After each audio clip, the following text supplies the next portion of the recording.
Hey guys, welcome back to my channel I aspirant Shivangi. So आज guys मैं आज के ब्लॉग की शुरुआत कर रही हूँ भगवान जी के स्थान के साथ, क्योंकि शाम के टाइम से मैं अपना ये ब्लॉग शूट करूँगी ना, तो थोड़ा शाम का दीपक जल रहा है, उससे शुरू करते हैं। तो गाइस ये मेरे रूम की हालत हो चुकी है, जो कि पूरा दिन पढ़ पढ़ के आप सब देख सकते हैं, बुक इधर उधर बिखरा पड़ा है बहुत ज़्यादा, है ना। और उसके बाद ही आज थोड़ा मौसम भी ठंडा है, मतलब जैसे हवा हवा चल रही है, तो मैंने शुरू किया है पढ़ना।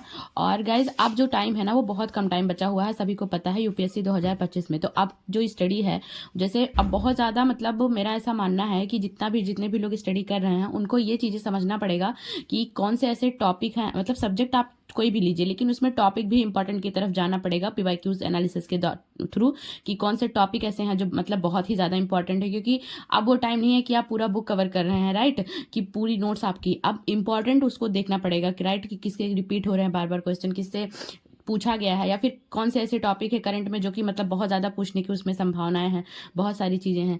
ये सब चीज़ें आप सबको बहुत ज़्यादा फोकस्ड होना पड़ेगा 2025 वालों के लिए, मैं बोल रही हूँ।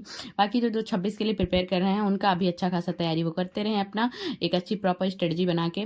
अब गाइज मैं आप सबसे कुछ चीज़ें शेयर करना चाहती हूँ। कल मैं लाइव आई थी, लाइव में मुझे बहुत सारे डाउट मिले थे, मतलब प्रिपरेशन से भी लेकर और यूपीएससी को लेकर, यूपीपीसीएस को लेकर कि दोनों कैसे कनेक्ट करें। तो उस पर मैंने कल ही वीडियो अपलोड किया था, वो आप लोग देख सकते हैं जितने भी लोग नए हैं अभी जाके, कि कैसे आप अपने यूपीएससी और यूपीपीसीएस के दोनों की प्रिपरेशन एक साथ में कर सकते हैं और चीज़ों को मैनेज भी कर सकते हैं।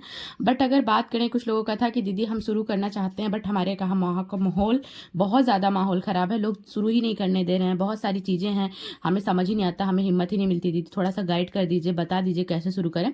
तो मैं उन्हीं सब चीज़ों पर आज से आप सबसे बात करने वाली हूँ। गाइज ये जो जर्नी होती है ना, मैं ऐसे ये नहीं कह सकती किसी से भी कि मैं कह दूं भाई तुम, मैं कह रही हूँ इसलिए यूपीएससी की जर्नी शुरू कर दो, यूपीएससी की तैयारी शुरू कर दो, ये मैं अपनी बहन भाई को भी नहीं बोल सकती कभी भी।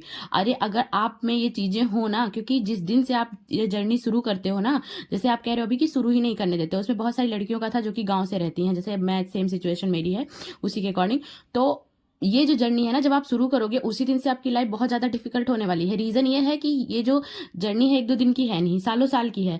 हो सकता है कि आप शुरू करो तो आपका फर्स्ट अटेम्प्ट ना हो, है ना, सेकंड में हो, या फिर सेकंड फर्स्ट अटेम्प्ट ना हो, तो ये चीज़ें भी लोगों को पता चलेंगी। तो अगर आपका ये जो सालों साल की जर्नी चल रही है ना, उसमें अगर किसी का 10-15 हज़ार की भी जॉब लग जाएगी ना, तो उससे आपका कंपेरिजन किया जाएगा, उसको बहुत शाबाशी दी जाएगी, आपको हीन भावना की नज़र से देखा जाएगा, बहुत कुछ बोला जाएगा। तो बेधड़क आपको अपने आप को इतना स्ट्रांग करके बैठना होगा ना कि लोग दुनिया कुछ भी कहे उससे फर्क नहीं पड़ता। जैसे आज लोग आपकी जर्नी शुरू नहीं होने दे रहे हैं, आप अपने आप से लड़िए, खुद चीज़ों को इतना स्ट्रांग करिए, हर चीज़ से फाइट करिए और अपनी जर्नी शुरू करिए। लेकिन जब आप एक बार शुरू करेंगे ना, तो ये चीज़ें खत्म नहीं होने वाली हैं, ये चीज़ें तब तक चलेंगी जब तक कि आप सफलता हासिल नहीं कर लेते हैं, राइट। तो कुछ भी हो, आप अगर करना चाहते हैं, आप इतना सब कुछ सह सकते हैं, तभी इस जर्नी में आइए। अदरवाइज आप सबको पता है कि इतना जल्दी नहीं हो सकता, कि इसमें कुछ ऐसा है कि आप पहाड़ पे चले जाओ, छलांग लगा लो, तुरंत ही आपको चीज़ें मिल जाएंगी।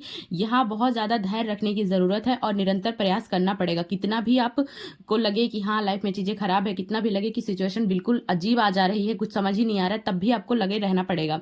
तो गाइज ये मेरी हालत बहुत ज़्यादा यहाँ पे ख़राब हो जाती है, थक जाती है, क्योंकि पूरे दिन का ब्लॉग मैं शूट नहीं कर पाई थी, क्योंकि फ़ोन भाई को भी ज़रूरत रहती है, लेते रहते हैं, तो मतलब जितना भी मैं शूट कर पाई हूँ उतना मैं आप सबके साथ शेयर कर रही हूँ। तो गाइज मैं कुल मिला के यही कहना चाहती हूँ कि देखिए, मैं मोटिवेट आपको थोड़े मिनट के लिए कर पाऊंगी, लेकिन अगर आपकी फैमिली कंडीशन, कुछ भी आपने सोचा है, आप अपना फ्यूचर ब्राइट करना चाहते हैं, या मतलब समाज में कुछ चेंज करना चाहते हैं, आप जिस सोसाइटी में रह रहे हैं, जिन चीज़ों को फेस कर रहे हैं, वो चीज़ें कल की जनरेशन के सामने ना आए, आप ये चेंज करना चाहते हैं, या फिर जो भी चीज़ें हैं आप अपने पेरेंट्स के लिए बहुत अच्छा सोच रहे हैं, तो आपका ये जो ना, मैं हमेशा कहती हूँ कि आप ये क्लियर रखिए कि क्यों क्यों करना चाहते हैं आप ये यूपीएससी, क्यों करना चाहते हैं कुछ भी अपना अच्छे लाइफ में, अगर आप चुन रहे हैं यूपीएससी को छोड़ के, तो वो क्यों करना चाहते हैं। क्योंकि अगर आपका क्यों क्लियर रहेगा ना, तो लोग लाइफ में कितने भी आए, वो आपको तकलीफ दें, उल्टा सीधा बोले, आपको डिमोटिवेट करें, उससे आपको फर्क नहीं पड़ेगा और आप अपने कैसे तक पहुंच जाएंगे। कि आप, क्योंकि आपका क्यों क्लियर है, तो आपको कैसे तक पहुंचा देगा कि कैसे करना है, राइट। अब बात करते हैं, जैसे कि शुरू नहीं कर पा रहे हैं सोर्सेज की वजह से, तो सोर्सेज तो बहुत ज़्यादा है। मैंने कहा था कि कोचिंग के मटेरियल्स अलग अलग हैं, स्टैंडर्ड बुक है, एनसीईआरटीज हैं, टॉपर्स के भी बहुत सारी चीज़ें हैं, लेकिन देखो उसमें आपको ढूंढना पड़ेगा और सबके पीछे मत भागो। एक चीज़ रखो, हर सब्जेक्ट के लिए एक सोर्सेज रखो, एंड इसको मैक्सिमम बार फॉलो करो। जितना ज़्यादा ये जर्नी में आप रिवीजन करते हो, आपका रिवीजन अलग अलग तरीके से हो सकता है आपने एक बार चीज़ों को रीड कर लिया, शॉर्ट नोट्स के थ्रू रिवीजन कर रहे हैं, हो सकता है आप टेस्ट दे रहे हैं मॉक टेस्ट, उसके थ्रू अपने नोट्स को भी रिवाइज कर रहे हैं, जो भी कुछ नया मिल रहा है ऐड ऑन कर रहे हैं। हर स्टूडेंट की चीज़ें अलग अलग होती हैं। जैसे कुछ लोगों ने मुझसे कहा था दीदी मेरी स्ट्रेटजी बना दीजिए प्लीज़ बता दीजिए, तो वो भी मैंने आप सबसे कल की वीडियो में शेयर किया है, बट थोड़ा सा मैं बोल दे रही हूँ कि जैसे देखो भाई, आपके पास 2 घंटे हैं पढ़ने के लिए, 3 घंटे हैं, 4 घंटे हैं, ये आपको पता है। आपका कौन सा सब्जेक्ट स्ट्रांग है, कौन सा सब्जेक्ट वीक है, ये आपको पता है, राइट। आप एक बार में 2 घंटे बैठ के पढ़ सकते हैं या बार में 3 घंटे बैठ के पढ़ सकते हैं, तो सारी चीजें आपकी स्ट्रेंथ वीकनेस आपको पता है। तो स्ट्रेटजी कभी किसी की कोई बना के नहीं दे सकता, आप अपने अकॉर्डिंग बनाइए, राइट। जितना आपको लगे कि हाँ मेरे पास 4 घंटे हैं, मैं 2-2 घंटे करके 2 सब्जेक्ट कवर कर सकता हूँ, मेरे पास 8 घंटे हैं, मैं ब्रेक ले लेके 2 सब्जेक्ट करंट अफेयर भी कर सकता हूँ। तो अपनी स्ट्रेटजी अपने टाइम के अकॉर्डिंग, अपने स्ट्रेंथ एंड वीकनेस के अकॉर्डिंग बनाइए प्लीज। हाँ, थोड़ा बहुत हेल्प मैं कर दूंगी, बता दूंगी चीजें, वो बात अलग है। तो मैं यही कहना चाहती थी, जो भी गर्ल्स ऐसी हैं जो गांव से करना चाहती हैं यूपीएससी, तो वो टफ बहुत है, ये जर्नी बिल्कुल भी आसान नहीं है। इतना टफ है ना कि मैं बताऊं, इतना वास्ट सिलेबस है ना कि हर थर्ड डे लगेगा आपको कि नहीं हो रहा, मेरे से नहीं हो रहा, गिव अप कर दो। भले आपका 50% सिलेबस कवर हो जाए। अब इस टाइम पे जो यूपी मतलब प्रीलिम्स दे रहे हैं ना यूपीएससी की, उनकी हालत बहुत ही ज्यादा खराब है, क्योंकि उनको भी खुद को मोटिवेट रखना पड़ता है। तो अगर आप ये जर्नी शुरू कर रहे हो तो आप दूसरों से उम्मीद बिल्कुल मत पाड़ना कि कोई सामने वाला आएगा आपको हिम्मत देगा, आपको मोटिवेट रखेगा, आपके लिए कोई स्टेप लेने वाला है, आपको कोई कहने वाला है कि भाई बस तुम करो, तुम्हारा मेहनत बहुत ज्यादा है, तुमसे हो जाएगा। ऐसा कुछ भी नहीं है, कोई नहीं करने वाला, तो उम्मीद ही क्यों पालें। देखिए, प्रॉब्लम लाइफ में वही होती है जब हम उम्मीद दूसरों से पाल लेते हैं, राइट। जब हम ये मान के चलेंगे कि हमारे पास कोई नहीं है, अरे हमें थकान होगी तो खुद की थकान खुद दूर करना है। हम 2 घंटे की जहां नींद 5-5 घंटे लेनी चाहिए, वहां हम 4 घंटे सो रहे हैं। जाहिर सी बात है, हमें बहुत ज्यादा खुद में मतलब लगेगा, हमारी हेल्थ भी बिगड़ सकती है। लेकिन सारी सिचुएशन में हम डिमोटिवेट, हमें कोई डिमोटिवेट करने की कोशिश कर रहा है, लेकिन हम डिमोटिवेट नहीं होंगे, हमें मोटिवेट रहना है। क्यों? क्योंकि हमने बहुत बेहतर करने के लिए कुछ सोचा है। क्यों? क्योंकि हम लोगों से डिफरेंट कुछ करना चाहते हैं। देखो गाइस, पास्ट में जाके कोई चीज चेंज नहीं किया जा सकता है, राइट। और ना ही फ्यूचर के बारे में किसी को पता होता है, लेकिन आप अपना प्रेजेंट जितना अच्छा करोगे ना, वो डिपेंड आपके फ्यूचर पे करेगा। तो ये चीजें आपका क्लियर होना चाहिए हमेशा। देखिए, लक्ष्य कभी भी धुंधला नहीं होना चाहिए। अगर आपने ये लक्ष्य बनाया है तो बिल्कुल, कहते हैं ना कि 2 साल के लिए आप बहरे हो जाइए, बिल्कुल सुनिए हिम्मत की लोग क्या कह रहे हैं।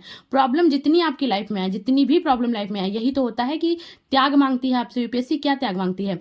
अपने कंफर्ट जोन से आपको बाहर निकलना पड़ेगा। जो चीजें आप बहुत ज्यादा मतलब अभी तक दोस्तों के साथ वेस्ट करते थे टाइम, इधर उधर घूमने में वेस्ट करते, शादी में, बर्थडे में, वो सारी चीजें आपको त्यागनी पड़ेंगी। और आपको एक रूम लेना, मतलब खुद को ऐसा लगता है ना, बहुत सारी चीजें त्यागनी पड़ती है एक एस्पिरेंट के लिए। तो एक एस्पिरेंट की जर्नी आसान नहीं होती, लेकिन कहने वाले सुनने वाले लोग ये चीजों को बिल्कुल भी नहीं सोचने वाले हैं। गाइज, आप कितना भी मेहनत करो कोई नहीं समझेगा। तो इसीलिए खुद को मोटिवेट खुद रखिए, खुद को हिम्मत खुद रख दीजिए। और अगर आप खुद से हिम्मत नहीं हारेंगे ना, चट्टान बन जाइए लोगों के सामने। लोग कहते रहे कुछ फर्क नहीं पड़ता, तो पूरी दुनिया मिल जाए तो आपको तोड़ नहीं सकती है। और आपका मेहनत, अगर सच में आप ईमानदारी से मेहनत करेंगे ना, अगर आप आईने के सामने खुद खड़े होकर खुद को फेस कर पाएंगे ना, तो एक दिन भगवान जी भी, लगता है मतलब कि मेहनत करने वालों को ही सफलता मिलती है, राइट। तो लोगों की बातों पे बिल्कुल मत जाइए। जितना फोकस्ड होकर आप अपनी स्टडी कर सकते हैं, उतनी फोकस्ड होकर स्टडी करिए गाइस। खुद को अच्छा करिए तो खुद को शाबाशी दीजिए। अगर आपके टारगेट अचीव नहीं हो पा रहे, कुछ भी गलती हो जाए, तो खुद को आप अपना वो चीजें बोलिए।